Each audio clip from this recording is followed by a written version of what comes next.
Fala pessoal, tudo bem com vocês? A minha seleção do Campeonato Brasileiro tem representantes de 6 times. Ela tá bem variada e democrática, mas eu sei que vai dar polêmica. Chega mais, eu sou o Chico Garcia, inscreva-se no canal, hein? E vamos juntos.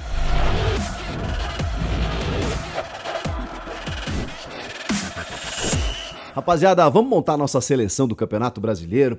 Eu adoro esse assunto, é bem difícil de montar, porque você tem que lembrar de 38 jogos, essa regularidade, né, entre os turnos, muitas vezes tem um destaque lá no primeiro turno, aí o time acaba caindo no segundo turno, ou crescendo no segundo, a gente fica com a memória mais recente, né, eu acho que esse cara jogou mais, mas teve lá nas primeiras rodadas alguém que foi tão importante quanto, é bem difícil de montar essa seleção. E eu sei que muita gente, obviamente o torcedor, né, às vezes, quando vê essas seleções montadas pela CBF, pelos jornalistas, fala assim, poxa vida, cadê o fulano lá do meu time? Pô, o cara jogou muito, você não viu tantos jogos como eu vi. Cada um tem a sua seleção e eu super respeito isso. Eu fiz a minha análise com o meu critério e tá tudo certo, tá, gente? Não tem problema nenhum. Você pode discordar, você pode respeitar, não tem... O papo aqui é justamente a gente debater. Ela não é algo definitivo, não vai mudar a vida de ninguém. A minha seleção não vai determinar que essa seleção é a verdadeira, a realista e que a de vocês não presta, nada disso. É só a minha opinião sobre aquilo que eu vi. Então vamos lá. Goleiros, ou melhor, goleiro, né? Parece que eu tô convocando aqui uma seleção. O goleiro, pra mim, Cássio do Corinthians. O Everton foi o campeão brasileiro, mas em termos de exigência e até em termos de defesas mais difíceis, pra mim, o Cássio merece destaque. Porque aí o que a gente tem que analisar, né? Tem goleiros que atuaram muito bem no campeonato, como o caso do Tadeu do Goiás, como por exemplo, sempre pega muito. O próprio Kehler nessa reta final do Inter também fez um bom campeonato. A gente teve alguns destaques, né, que a gente poderia... O João Paulo do Santos, né, mas aí vê a tabela do time também, e aí eu valorizo também o fato do time do Cássio ter estado no G4 o tempo inteiro, e por isso, pra mim, ele é o goleiro titular. Lateral direito é um pouco difícil, porque eu poderia votar no Rodinei, só que eu acho que o Rodinei ele foi mais importante para o Flamengo nas Copas do que no Brasileirão. Por isso, pela regularidade, para mim, Marcos Rocha é o lateral direito. Dupla de zaga, essa para mim foi bem difícil também, porque o Murilo joga demais. Fez um baita campeonato, fez uma baita temporada, chegou como titular no Palmeiras, só que eu não consigo deixar de fora o zagueiro Vitão. O Vitão do Inter, para vocês terem uma ideia, ele passou 18 jogos sem fazer uma falta. E ele é zagueiro de uma das melhores defesas do campeonato. Ele jogou bem do lado do Rodrigo Moledo, ele jogou bem do lado do Gabriel Mercado, ele jogou bem do lado de qualquer um. Ele jogou muita bola. Ele tirava limpo, ele armava o jogo, qualidade técnica, fez um baita campeonato. Ele foi tomar o primeiro cartão dele agora, nessa vitória do Inter sobre o São Paulo no Morumbi, com 30 jogos. Primeiro cartão de um zagueiro. Ele jogou muito. Pra mim é Vitão e Gustavo Gomes, que esse é um monstro, é o maior zagueiro da América do Sul na atualidade. O capitão palmeirense é um fenômeno, pra mim tem que estar na seleção. Lateral esquerda, também pela regularidade, também por não ter tido outro jogador do mesmo nível, embora Ayrton Lucas do Flamengo tenha feito bons jogos nesse time que disputou o Brasileirão, mas para mim Joaquim Piquerez, que joga muito. Esse uruguaio, uma pena não estar na Copa do Mundo, né? O Diego Alonso optou pelo Matias Vinha, outro ex-palmeirense, né, que tá na Roma nesse momento. Vamos pro meio-campo. Essa dupla de volantes para mim deu show no campeonato. Show. Esses são craques da função e dificilmente vão ficar no Brasil por muito tempo. André do Fluminense jogou uma enormidade. O Fluminense merecia ter mais jogadores nessa lista, mas, gente, não cabe todo mundo. André do Fluminense e João Gomes do Flamengo. Esses dois, eu vou te dizer, no próximo ciclo da seleção eles vão estar. Eles vão pro futebol europeu rapidinho, porque eles jogam uma enormidade. Jogaram muito no Campeonato Brasileiro. Vamos pro meio-campo, né? Seguindo o meio-campo.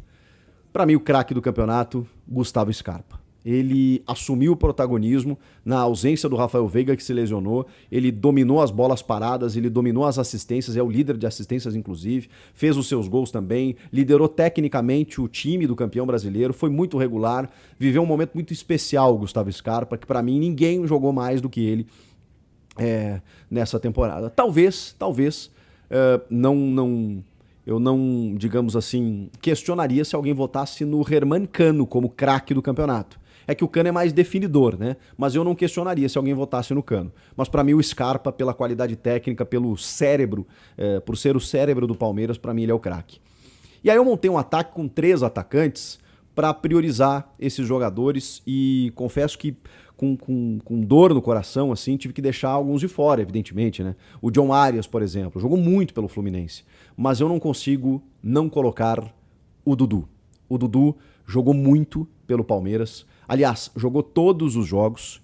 Ele deve igualar o Conca de 2010 como o único jogador campeão brasileiro a jogar as 38 rodadas, se entrar em campo contra o Inter. E deve entrar. O Dudu, pra mim, é craque jogando no Brasil. Jogou demais, mais uma vez, e foi super decisivo também nessa campanha palmeirense. O outro jogador, é claro, é o artilheiro do brasileiro, um fenômeno, esse Herman Cano.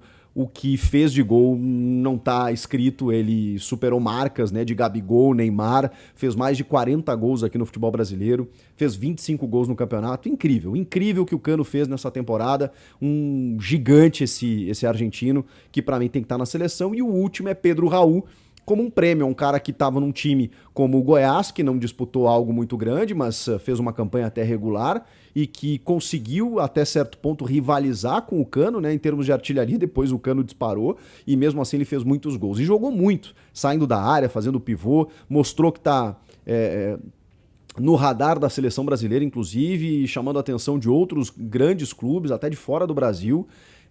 Provavelmente vai fazer um grande contrato no ano que vem, então Pedro Raul pra mim tá na minha seleção. O técnico, a gente teve grandes trabalhos, especialmente no segundo turno. Juan Pablo Vojvoda, o que ele fez no Fortaleza, depois que o time saiu das Copas e focou no Brasileiro, a recuperação foi espantosa. O trabalho do Vojvoda foi absurdo, fenomenal. O Mano Menezes fez um retorno de campeão. O Mano Menezes se recuperou na carreira pelo trabalho que fez no Inter. É incrível. O Inter tem padrão de jogo, tem competitividade e assim, boas contratações, tá? Mas nenhum craque, tá? Nenhum cara que a gente pensa assim, meu Deus do céu, e ele conseguiu montar um time bem interessante. Mano Menezes, Wagner Mancini no América, mas não dá, né, gente? Não dá pra não votar no Abel Ferreira pela regularidade dos 2 turnos, 2 derrotas no campeonato inteiro. Inteiro. E além de ter motivado os caras depois das eliminações nas Copas, dizendo agora nós temos 13 finais, ele manteve a régua dos caras no talo e tá aí sendo campeão mais uma vez. Não tem como não votar no Portuga, no Abel Ferreira. Pra fechar, o craque eu já falei que é o Scarpa, e a revelação pra mim, essa eu sei que vai gerar polêmica, pra mim é o Endrick, gente. Eu sei que o Vitor Roque fez uma baita temporada, mas acho que ele foi mais importante na Libertadores do que no Brasileiro. Inclusive até perdeu a posição de titular em alguns momentos, quer dizer, o Filipão priorizava outros jogadores. O Jefinho do Botafogo, acho que merece também, com dor assim que eu voto no Endrick, eu vou explicar meu critério, porque o Jefinho também merecia, fez um baita campeonato pelo Botafogo. O Marcos Leonardo dos Santos talvez merecesse, é que o time não ajudava, né? O time deles não ajudava. E o Endrick é o seguinte, ele jogou poucos jogos, mas a revelação é isso, né, gente? É o que o campeonato nos traz, o que o campeonato nos forma, nos surge ali. Tem uma revelação ali surgindo. Pra mim, é o Endrick, que com 16 anos chega no time campeão brasileiro, veste a camisa, jogando melhor do que muita gente grande, fazendo gols, dando assistência e sendo decisivo na reta final em jogos que confirmam o título. Ele chega e faz gols que confirmam o título. Os gols que ele faz na virada contra o Atlético Paranaense confirmam o título, que depois o Palmeiras vai comemorar com a vitória do América sobre o Inter, né, no sofá. Depois entra em campo à noite e já campeão. E ele marca de novo. Então o Endrick faz gols, dá assistências e chegou chegando.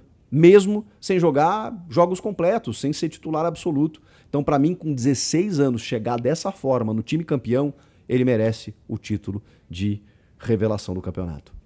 É uma lista que eu sei que, obviamente, nem todo mundo vai concordar. Cássio, Marcos Rocha, Vitão, Gustavo Gomes e Piquerez, André, João Gomes, Gustavo Scarpa, Dudu, Cano e Pedro Raul. Técnico Abel Ferreira, craque Gustavo Scarpa, Endrick revelação. Monte a sua e tô esperando nos comentários o fulano joga vôlei. Pode comentar. Inscreva-se no canal, eu volto na próxima. Tchau!